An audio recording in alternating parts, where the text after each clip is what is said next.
All this baseball, and we're not even at the playoffs yet. We got about 3 weeks to go in the regular season, and a lot is going to be determined. The wild card races in the AL, probably not all that exciting. In the NL, it's going to be great to watch down the stretch. NL East counterparts, the Atlanta Braves and the New York Mets, battling for that final spot. Maybe the Cubs here, Dubsy, can sneak into it, but it's always all eyes on the prize, and numbers haven't changed all that much. The Dodgers are the favorite to win the World Series, followed by the Philadelphia Phillies, which I think makes some sense. The two best teams in baseball to me, the Dodgers and the Phillies, followed by the Yankees and the Orioles.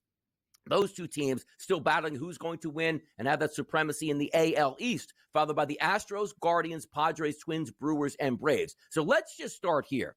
I found it interesting all season long. The Dodgers at a 3-1 price, the Phillies at a plus 480. I do think these are both two of the best teams in baseball, which just happen to reside in the NL. Let me ask you this question. The number one overall seed, the Phillies currently have a 1-game lead over the Los Angeles Dodgers. Does it change your opinion on the Dodgers, Dubsy, if they don't get that number one overall seed? Or you say, no, it's just what it is. They'll have the number 2 seed. Both of these teams will get buys, and I'm not worried about it.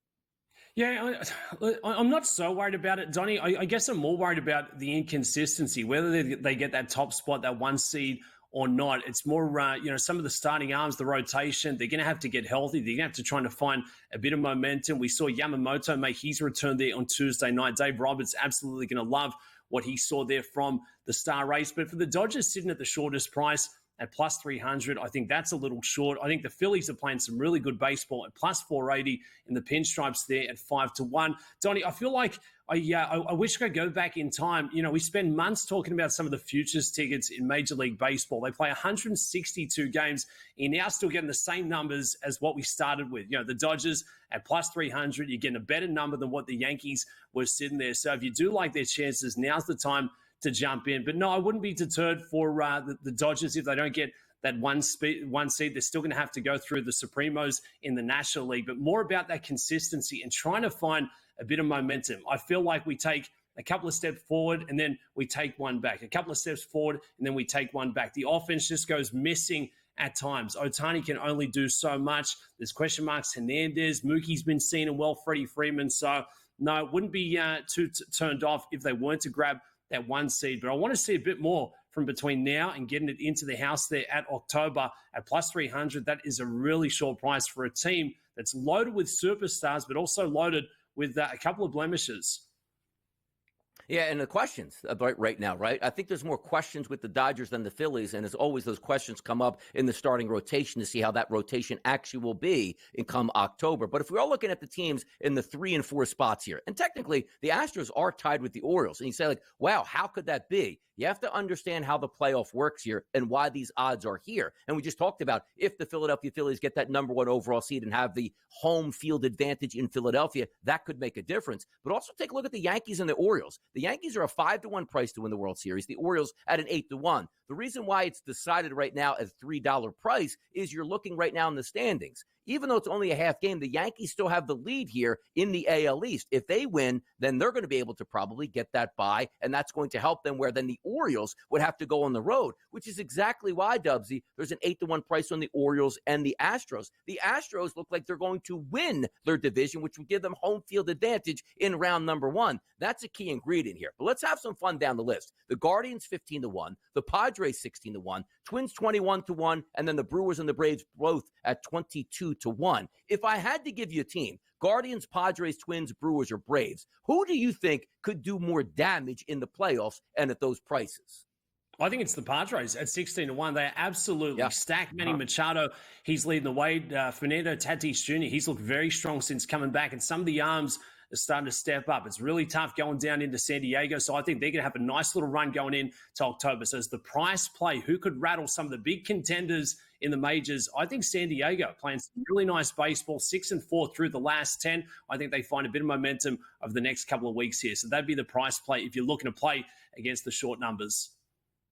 Yeah, I think also it's interesting, like the Brewers. The Brewers always seem to me, Dubs, to get left out of the equation because you have to understand, just like the Astros, if you're not thinking of them like long term, like I don't know if they can win the World Series, but they're going to be placed in a good spot because, again, when you win the division, the first round is in your building regardless. And that's going to be a big number moving forward. So if you say, I don't know if the Brewers can win the World Series per se, but I think they're going to win a series or two, you can turn that 22-1 price once they get to the playoffs into some cold, hard cash in your back pocket. These numbers, they're going to change on a day-to-day basis. It's our job here at the SportsGrid Network to keep you involved and updated here when those changes happen. One of our favorite segments here on the early line, buy or sell. We have some questions here that who's going to make the playoffs? Who has a chance to do damage in the playoffs? Always a lot of fun here. It's Stubbs Anderson, Donnie Rightside on a Wednesday morning right here on the SportsGrid Network. Now, we love football. We are entrenched in football season, even if it's just 1 week in the NFL. But the one thing we have to understand is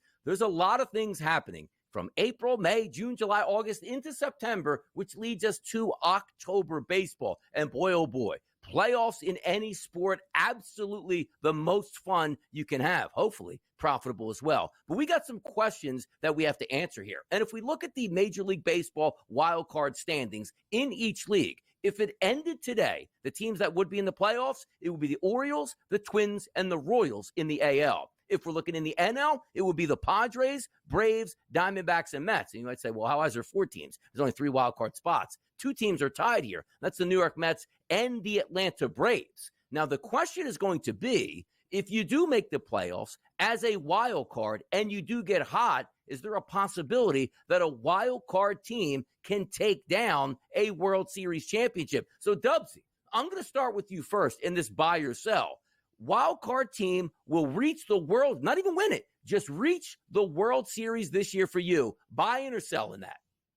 Buy. And it's all about the Kansas City Royals getting set to rumble at plus 1,100. At the pointy end of the season, October fast approaching, you need to know the schedule. And I think it lines up pretty favorable here for Kansas City. They'll take on the Pirates, not with a lot to play for in that next series. Then they welcome in Detroit and the Giants into their ballpark. Then they go on the road to take on the Nationals. So I think all things are shaping up for the Royals to make a bit of a run.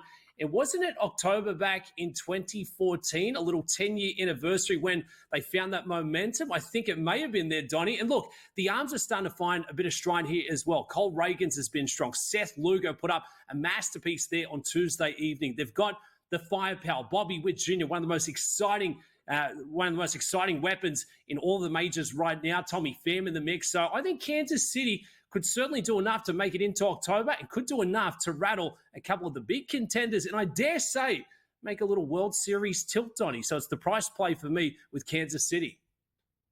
Yeah, you see those price points out there too. If it's the Orioles, Twins, and Royals, plus 340, plus 850, and 11-1. There are big price point and disparities between those because there is still a chance that the Orioles can win the AL East, which would take them out of that wild card and put them in better standing. So that's sort of a factor that goes into it. The one thing that we do look at, and for me, I would buy it as well. And here's the reason. When typically wild card teams make the playoffs, you say, well, they're not as good as the teams that led their divisions and certainly have number 1 overall seeds. And I would agree with that. But as we know, Dubsy, just like playing a golf game, when you are on your game and you are grinding on a week-to-week basis here, you're probably going to be better off than the guy that goes, I'll parachute in for every 3 or 4 weeks to play a tournament. The reason we bring that up in Major League Baseball is if you're fighting for that final playoff spot, Dubsy, over the final couple weeks, you're already in playoff mode. You are already locked and loaded, knowing every day you go to the ballpark, you got to win this game, and you're playing on an everyday basis. You take a look at some of the teams that are 7, 8, 9, 10 games lead in their division. What do, Dubsy, down the stretch, the final week of the season? Let's take some time off. Let's rehab our bodies. Let's set our pitching rotations. We're not even going to play the first round of the playoffs for the 2 teams that have the byes, and then you just parachute back in and have to flip that switch when you're going to play a wild card team that's already been in grind mode, that's already won a playoff series, and is ready to do battle right out of the gate, and you can surprise them as the higher-seeded team. So it's always fun to watch it work out, and quite frankly, in the past couple of years with the wild card that we have, you do see some of those upsets in those early rounds, and we expect that to happen this year. So, yeah, I'll buy a wild card team can make it to the World Series this year. Let's keep it in Major League Baseball. Other hot topics, the National League. And, yes, the wild card race is heating up, and that's a big topic. But how about Rookie of the Year? It's coming down to 2 people. It's Jackson Merrill and it's Paul Skeens. Look at Paul Skeens on the season. If you would have told me this day in September that Paul Skeens is going to have a 10-2 record, he's going to be 2.10 for his ERA and 151 strikeouts, and he's not the odds-on favorite to be the actual NL Rookie of the Year, that's crazy. So I'm going to ask you this question, Dubsy. Buy or sell, Paul Skeens would be an all-time Rookie of the Year snub if he does not win Rookie of the Year this year.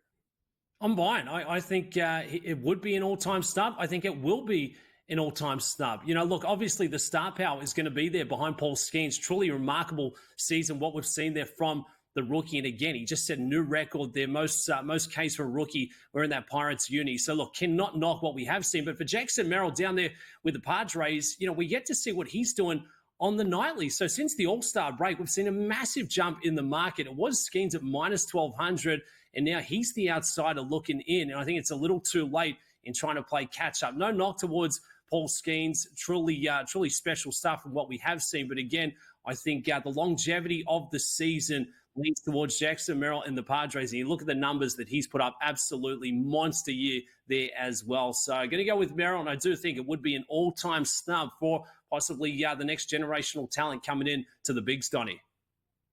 Yeah, pitcher can only do so much, which I know it's incredible about this. Like, the Pittsburgh Pirates aren't going to make the playoffs, which is a problem why Jackson Merrill does get a little bit of a bump. But the Pirates as a team are under 500. Paul Skeens is 10-2. Like, think about that. My baseball team's under 500, but when I go out there and pitch, I'm 10-2 overall with that ERA. It's phenomenal. Now, also, if you're looking at some of those numbers today at the FanDuel Sportsbook, they continue to drop. Like yesterday, on a day-to-day basis, obviously these numbers will change. Skeens, whenever he has a good pitching performance, will move up. And Jackson Merrill, if he doesn't hit a game-winning home run, he's going to move down. When we opened the show today, Dubsy, at the FanDuel Sportsbook, Jackson Merrill was a minus 400 price to win this award. As it sits right now, almost 2 hours into the show, he's now a minus 370 price with Paul Skeens a plus 260. And it looks like both of those guys will be fighting for this. But also what comes into the equation now is we know, barring injury, Jackson Merrill is going to play down the stretch because they need him to be in that lineup for the possibility of winning that wild card. Paul Skeens and the Pittsburgh Pirates,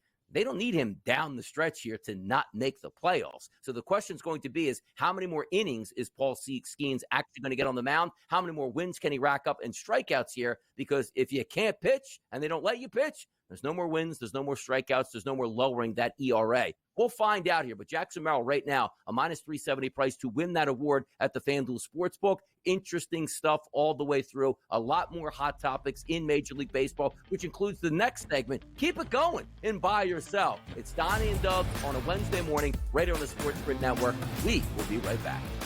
Oh, this is a good buy or sell topic right now to end out hour number 2. Get involved in this one. We see it in the past. I want to set the table for this, and I always get a kick out of this. It's very easy for Major League Baseball players, NFL players, and hockey players just to say the right things in front of the microphone, Dubsy, as opposed to saying, you know what, let me let my true feelings out here. Because the one thing we know is they're put on a pedestal, and rightfully so. Superstar athletes, kids look up to them.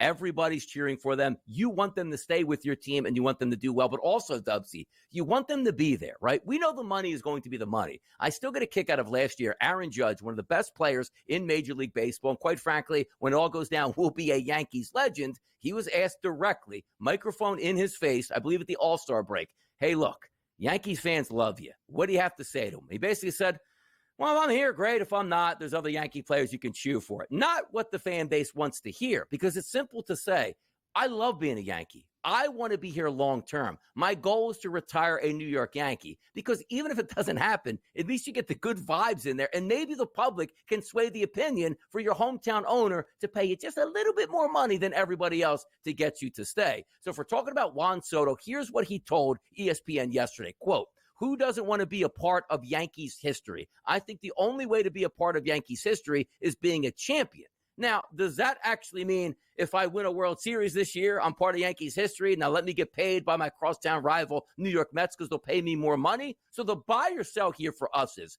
will Juan Soto be a New York Yankee next season? Which means, Dubsy, he's probably going to get paid north of a $500 million contract. Is he a New York Yankee next year, buy or sell? Yes, Juan Soto is going to be back in the pinstripes. He's going to get the bag. We know for Scott Boras, always pushing to have his players hit that free agency. And I guess, slugging alongside Aaron Judge, this is, it truly is a gift for us sports fans. A couple of generational talents there for the one outfit. And what's working for Juan Soto in his favor, he's still only 26 years of age. He has made every post a winner in New York this year. It looks like he's absolutely loving things in the clubhouse as well. You've got a lot of durability. There's no real concern towards injury or talent or a drop-off there on that side of things. So it's going to be quite the bidding war once we hit the off-season. But I do believe Juan Soto will be back there for the pinstripes. You look at all the moves that they did make at the deadline there, and everything points towards the Brian Cashman. He's planning towards the future, and I think that future in New York for the Yankees, not the Mets, includes Juan Soto, but it's going to be a hot off season to say the least, Donnie. No, you also, and again, the quote, it's kind of funny to me because he sort of says the right thing, right? He said, I want to be a part of Yankees history, which means being a champion. So if he does win this year, he is in Yankees history and a champion, and then could say, well, I did my part here. I want to move on and sign with another team, which would be tough on the Yankees. They gave up a pretty decent package to get Juan Soto. And obviously, if he's going to be high up in the MVP standings, and then they are going to win a championship, if you are the Yankees, you do want to bring him back. But there are a lot of deep-pocketed owners, which includes a team right in your own city that would love to steal the headlines and the back pages on New York papers and say, we got Juan Soto away from our rival here. So buy or sell from me. You know his agent is, right? It's Scott Boras. He doesn't care about loyalty. He's just all about the almighty dollar. And even if the New York Mets offered $1 more than the Yankees, he'd probably have his client go to the New York Mets because why? It's $1 more that he can make in that environment. I don't know if he's going to leave the Yankees, but if you're asking right now, buy or sell, somebody's going to come out of the woodwork with such a ton of money, and it could be the New York Mets, that they could sway his opinion, and Scott Boras will certainly push him over in that direction. So for me, I'm going to sell it. Juan Soto will be a Yankee next year. I'm not buying. I'm selling at this point. It'll be interesting to watch it play out. But getting back here, Dubsy, to my original point, why is it so hard from some people just to say, like Juan Soto could say, from the minute I got here, put on those pinstripes the first time, I wanted to say to myself, I'm going to retire a Yankee. Those physical dollars will appear in the offseason. We'll make that right. Right now, I want to win a world championship. I want to retire a Yankee. And even if he doesn't, you buy extra time with the fans and put the pressure on the ownership's groups. That's all he should be saying here, Dubsy. Come on. Loyalty. It's in my DNA. Was that Kendrick Lamar or was it Juan Soto? These professional athletes, Donnie, they're not playing for the patch on front of the jersey anymore. They're playing for the name on the back, and all they care about is making a fast buck. But hey, I do think the Pinstripes have a really good chance of retaining that signature. Would it be enough to win a World Series? Would that be enough to bring Juan Soto back to the Yankees for another season into the future at what, $500 million plus? Geez, I wish I was better at baseball, Donnie. That's all I can say. Aaron Judge, Juan Soto. The one thing we do know, Dubsy, they ain't like us, and that's for sure. Hour number 3 on deck at this point. Coming up, more NFL action. It's Dubs and Donnie. The good times roll along. Don't miss out. We'll be right back here on the grid. Welcome back into the early line. Dubs Anderson alongside Donnie Rightside. Time to take a look at what's on tap for you baseball bettors going in to Wednesday afternoon. It's the Texas Rangers looking to rumble, going against the Arizona Diamondbacks. It's expected to be a hot afternoon, Donnie, out there at Chase Field. 100+ and counting. Cody Bradford gets out there on the hill for the Rangers. The big lefty, and Merrill Kelly gets to toe the slab here for the Diamondbacks. Taking a look at the numbers, it's Arizona minus 152 there on the money line, with that total sitting right around 8.5.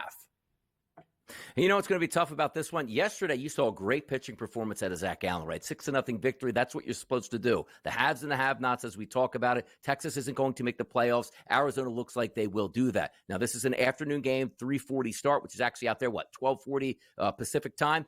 If we line this game up, Merrill Kelly, not the same pitcher as what you're getting from Zach Allen yesterday. Take a look at this, Dubsy. His last 105 batters that he's faced. His ISO power number, 289, ridiculously high. Weighted on base percentage, 414. An equal opportunity, Dubsy. Lefty and righty batters getting the best of him. But here's the issue.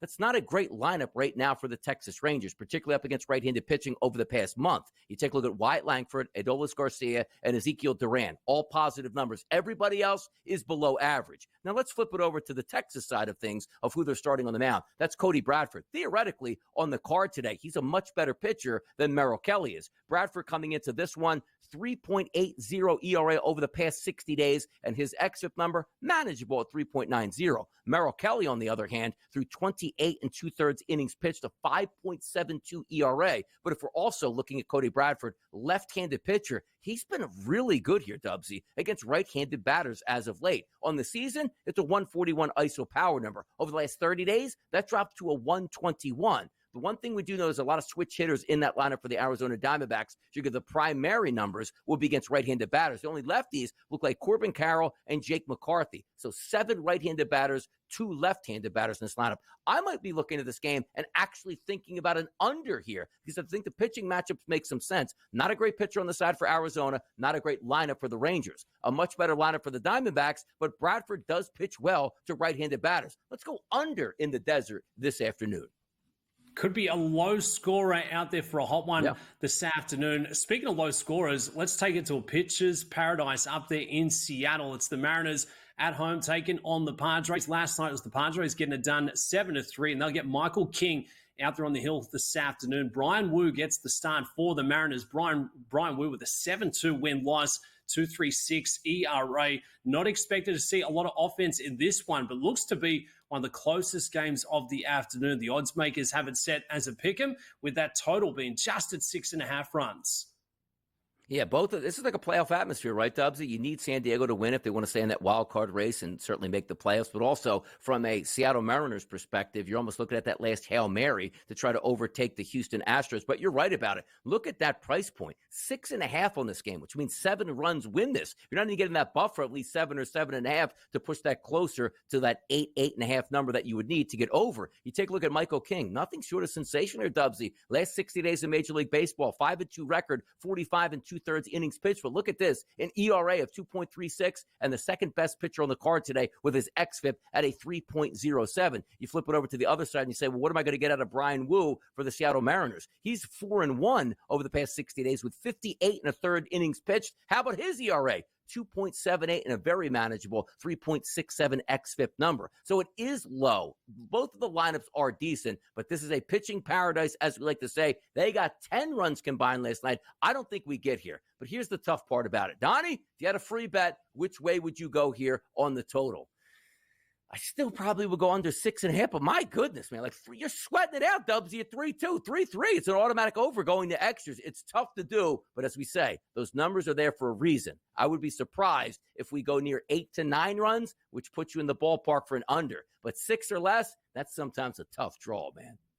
Scores like that, Donnie, we expect to see them on a Saturday morning in the English Premier League, but that's what we're accustomed to up there in Seattle at T-Mobile Park. Let's take it up to Toronto. It's the Blue Jays playing host again here, going against the Mets. One team with plenty to play for, the other in the Blue Jays, not so much. Both arms have been pretty strong from what we have seen leading back in for this one. Monea will get the start for the Mets there, and they're listed as your favorites.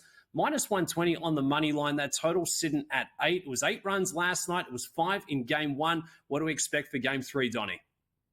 Dubs, I got 25 pitchers on my card today that I have rated here over the past 60 days, right? If we're looking at these 2 pitchers today, they actually come in number 6 and number 7 on the board. So a competitive pitching matchup. If we look at Bowden Francis, 5-2 over the past 60 days, 48 innings pitched. Look at this ERA. 1.88 and an xFIP number of 3.54. Sean Manaea has been very good for the New York Mets. Over the last 60 days for him, Dubsy, 6-2 record here, 68 innings pitched, a 3.44 ERA, but a 3.60 xFIP. So look at those 2 xFIPs, 3.54, 3.60. We're expecting good performances out of both sides. Now, if you want to say the Mets need to win this game more than the Toronto Blue Jays, sure, that's a question mark there. Of course, that needs to be answered, and we think the Mets should win this game. But having said that, they should have won that game last night and weren't able to do that. If, again, we're playing in a playoff atmosphere today, the Mets just need to win at all costs. I'm probably just going to look here, Dubsy, under the total once again. These 2 pitchers coming in pretty good form.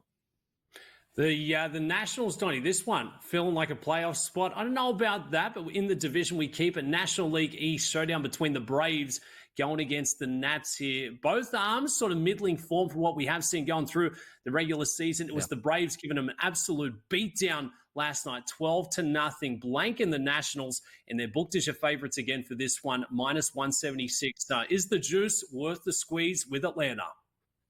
I think it probably is. You saw yesterday, like your starting pitcher gets knocked out in, the first inning, and you still end up winning that game by double digits and shut out the Washington Nationals. So it's clear you really need a victory, like we just talked about the New York Mets. They really need a victory to stay in it with the Atlanta Braves. You take a look at Max Fried. How about this, though?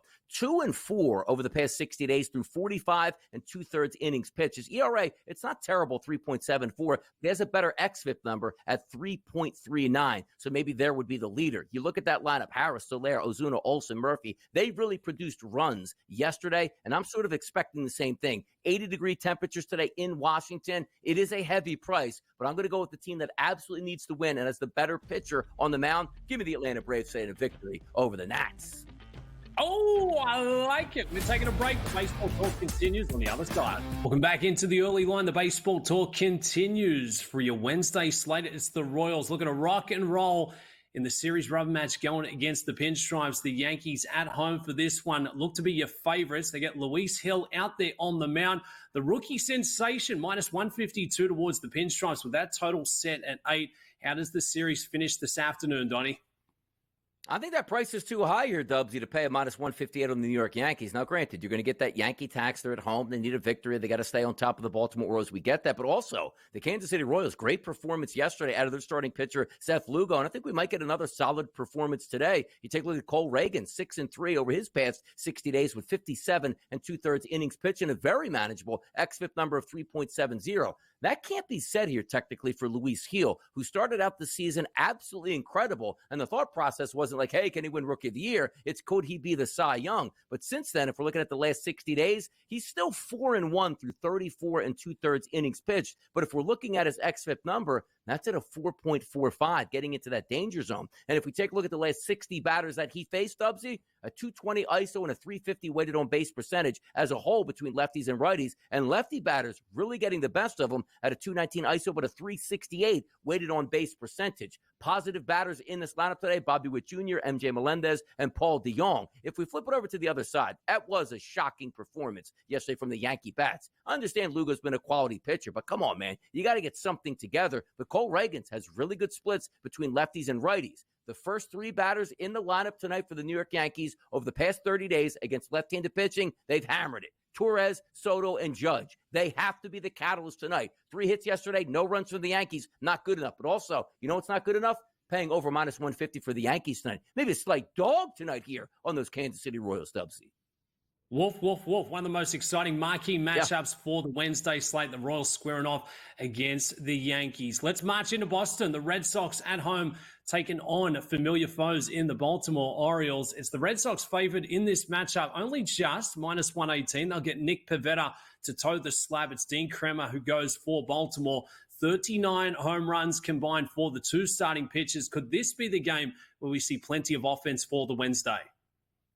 We probably should. And also, when you take a look at the analytical numbers, they don't shine kindly here on Dean Kremer. 52 and 2/3 innings pitched over the past 60 days. He's got an ERA around 4, but that xFIP number closer to 5, which is that dangerous territory. But he has been getting a little bit lucky as of late. His last 113 batters he's faced, Dubsy, look at the ISO against, the 069. Tremendous. Weighted on base percentage, 270. Fantastic. But that's a lineup tonight that's going to have a lot of left-handed batters in it. Duran, Devers, Abreu, Yoshida. They should be able to do some damage. Let's take a look at the opposite side and say, you know what? What's Nick Pivetta going to do tonight? Not a great pitcher by any stretch, but also not a dominant pitcher. 4.93 ERA, but his xFIP is around 4. So theoretically, the better pitcher on the mound, if we're just looking analytically, could it be Nick Pivetta? But he has struggled a bit with right-handed batters on the season. You're going to get some pretty powerful bats. Here's the problem. We've loved this Orioles lineup the entire season here, Dubsy. But against right-handed pitching over the past 30 days, Henderson, Mullins, Santander, all good numbers. The rest of the lineup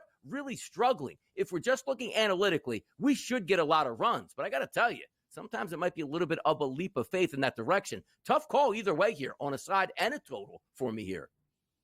Baltimore going against Boston. The Red Sox there. Looks to be a great matchup for the Wednesday afternoon. A little earlier on the card today, Donnie, it's the Guardians, Cleveland, going against Chicago, the White Sox. We keep harping on about the best teams in baseball. Yeah. Let's talk about the worst team in baseball, Chicago. What a season they have put together, and it doesn't look to get any better here on a Wednesday. Davis Martin gets out there on the hill. The total set at 8, and no surprises, the Guardians heavily favored in this matchup. Sometimes it feels like this team doesn't even show up whether they have 9 batters or not. And quite frankly, their numbers tell the tale. Let's take a look at Matthew Boyd. He's going to be on the mound today for the Cleveland Guardians. Not a great pitcher by any stretch. He's actually had a pretty good run against right-handed batters, struggling a little bit at times with the power of the left-handed bats, but overall, the better pitcher on the mound today. But let's focus on this White Sox lineup, Dubsy. Last 30 days against left-handed pitching. You know I love me some ISO power numbers. You have a 165 or higher ISO power number, you're doing your job. Everything below that, not so good. Jolks, 0 ISO power number. Robert, 0. Benintendi, 031. Vaughn, 083. Lee, 0. Sosa, 030. Ramos, 0 completely. Vargas, 042. Amaya, 0. Who's getting base hits here for the Chicago White Sox tonight? I can't back them any way, shape, or form. Run line it every night, it feels like, for the Guardians here. Let's go. It's going to be a tough scene. That's going to do it for me, Donnie Right Side. I've got a little tease for you. Coming up after the break, I'm being replaced by one of the team SportsGrid talent. If he was named after a Kendrick Lamar song, it'd be Humble. Who do we think it is? Oh, Wednesday.